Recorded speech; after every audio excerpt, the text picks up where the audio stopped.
Hello and welcome to this episode of How to Be a Great GM. Well, today we're looking at the question of how to help players create backgrounds. Now, it's an interesting question in the first place. How involved should you as the GM be in terms of creating backgrounds with your players? Well, more importantly, I've had players who've been playing for many years who've joined my table saying, oh, I don't create backstories, I'm not very interested in backstories, oh, I'm not very creative, I'm not very good about it. You then as a GM are then stuck with the situation of having a player who doesn't have a background, which is basically like, well, having a character anyway.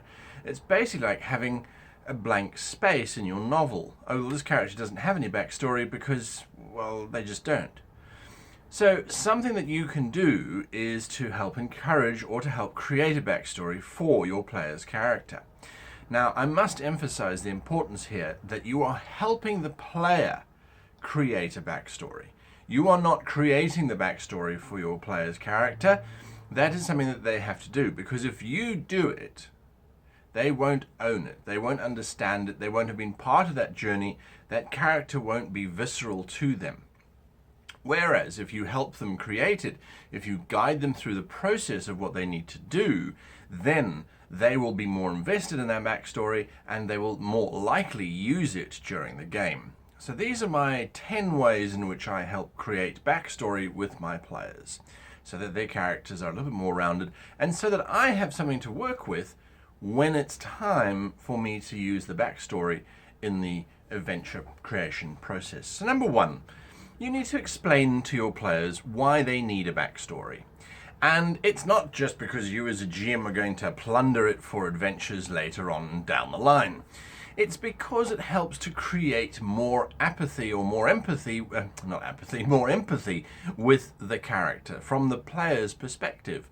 If they know a little bit about this person's history, they're more likely to care about that person.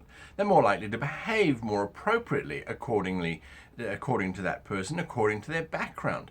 So a background is this really powerful arsenal of role-playing opportunities, of guides, of helping players who are not creative to become a little bit more interesting rather than just this generic unknown shadow moving around the world.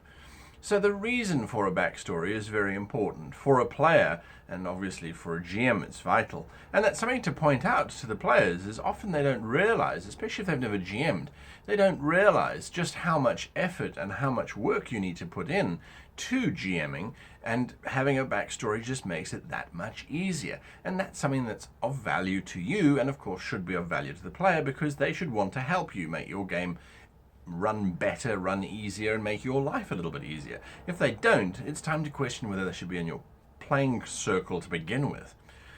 Number two, you need to explore why the character became the class they did.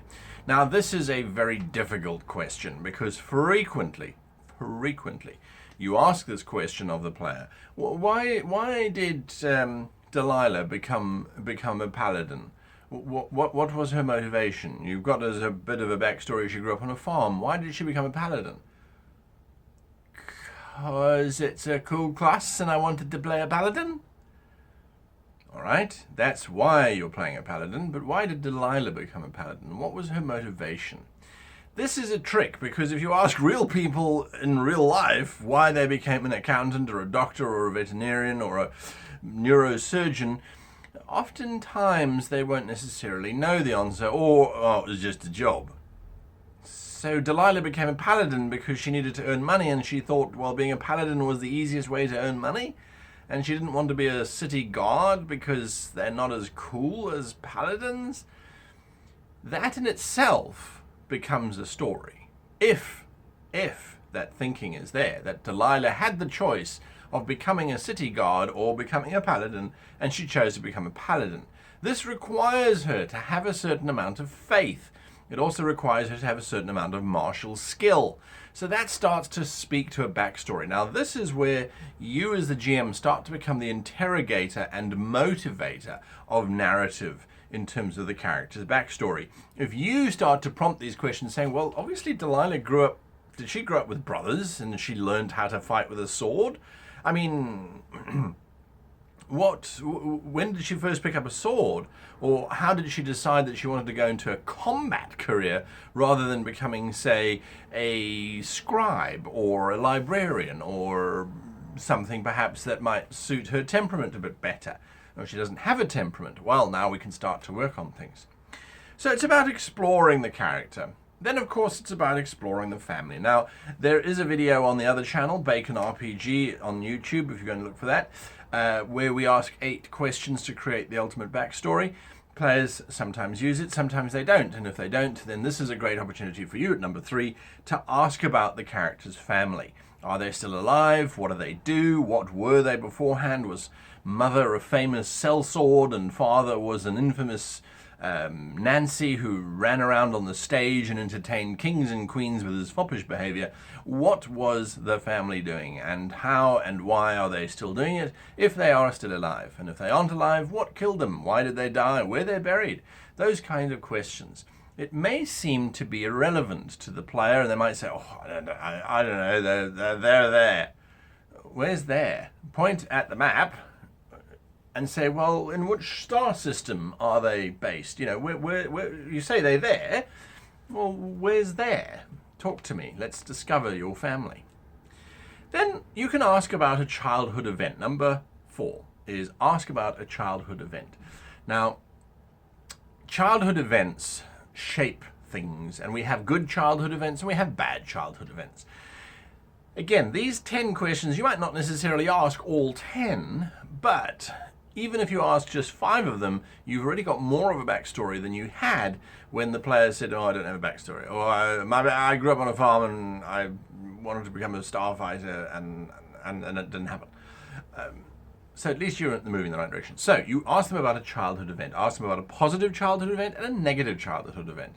The positive childhood event, oh, you remember when father bought you that pair of shoes that you'd always wanted and then you wore them and they were fantastic. And then the negative is, remember when your favorite dog Pongo ate the goldfish and then died because the goldfish was inside the cat at the time. Whatever the case might be, get them to write a positive and get them to write a negative. Again, it helps them to entrench their character in their mind, but it helps you as the GM to remember to bring back Pongo as an undead zombie dog with a mutated goldfish inside its belly that every now and again emerges to suck on the player's characters. It allows you the latitude of adding in more story to your campaign. So ask them about a childhood event. Number 5, what was the character doing just before session 0 or before your first session? What were they doing? Were they in a tavern? Were they in the bathroom? Were they riding a horse? Were they parking the starship that they came in on? Were they fleeing? Were they running? Were they wandering about the nature of the universe? Did they find an answer? So what were they doing just before adventuring started? And this is a good question to throw out to the entire party when they're doing character creation. And if you haven't done it during character creation, you can do it just before session 0. Describe to me, what were you 4 doing, or what were you 5 doing just before we start? Where are you? And then take it from there. Again, it's about investing the player in their character. It's about making sure that the player really, really likes their character and wants to know about their character a little bit more. And in doing so, obviously they like their character, so they want you to play the character and they want to do things appropriately. It's a nice knock-on effect. Number 6, favorite item and where did they get it? Now, in some systems, I think it's in D&D 5th edition as a matter of fact, there is a trinket page where you get to roll a D100 and there are 100 different trinkets that have all got little things, like a little brooch that moves around over time from one pocket to the other, or a pen that will write your name automatically. Little simple things that in a high magic world are appropriate. Of course, in a low magic world, it might just be a doll that's been carved out of a whale's tooth and was given to the child when they were young, and they've kept it with them ever since. Toothy is their favorite object. So the idea of having them have some kind of object or item that they've brought with them from their childhood is fantastic. For example, when I moved to Japan, I made sure that I brought my favorite things, a few things anyway, that I could fit into luggage and get past customs, a few things with me from my childhood past, and they've got a lot of stories attached to each one of them. So the idea is, again, get them invested in something, because then later on you as the GM can have it taken away, steal it, destroy it, or have it lead to something more important and dramatic than anyone could possibly have imagined. Or just have it as a conversation piece. Again, just bringing back the character's history and making the character more real. Number 7, what's their view on the world? Now, peasants, starship captains, aliens from the 5th dimension, everybody has a view of their world. Do they think it's good? Do they think it's bad? Do they agree with current politics? Do they even know what the current politics are? Are they invested in, say, a financial institution? Do they care about the current emperor / king / ruler / hierarchy that's currently running kingdom, dominion, etc., etc.? The worldview can become quite interesting because it can lead to some dynamics within the party that weren't there before, especially if you prod them on, well, you know that you're in the kingdom of X and that the ruler is quite insane. What do you think about that? What does your character think about that? One character might think that it's perfectly normal. The other character might think that it's the worst thing since sliced bread. So the idea by asking them their worldview is just to prompt a position that they might come back to later on, especially because if you're going to use the worldview question, you can then load up adventures that challenge that worldview or that push it in a certain direction. If they're against the leader, have them doing quests for the leader that forces them to realize that he's actually not a bad guy. If they are against the local mistress, well, maybe the mistress should tempt one of them into her bedchambers, especially the one that she doesn't like. Or if you want to be even more devious, she is the one that forces the character who hates her to capitulate and do something for her against that player's character's will. So that's an option. So a worldview allows you to do that kind of wonderful stuff. Number 8 is, and this links to worldview, what is their political leaning? Some people have no care about politics. In medieval world, a serf was a serf was a serf, and they didn't really care who was king or who wasn't. They just showed up at the rallies for the free food that got thrown at the monarch as they were led down to the Traitors' Square. So the idea is, what is their political leaning? In a science fiction campaign, do they support the Federation or are they against the Federation? What do they think of the Empire? What do they think of the Republic? All of those kind of questions allows you, again, to create a more rounded character for your player, but also allows you as the GM to then add in little adventures that poke and prod at those questions which they may or may not have answered. Something that I should have mentioned at the beginning of this video, by the way, is that you should get the player to write these answers down.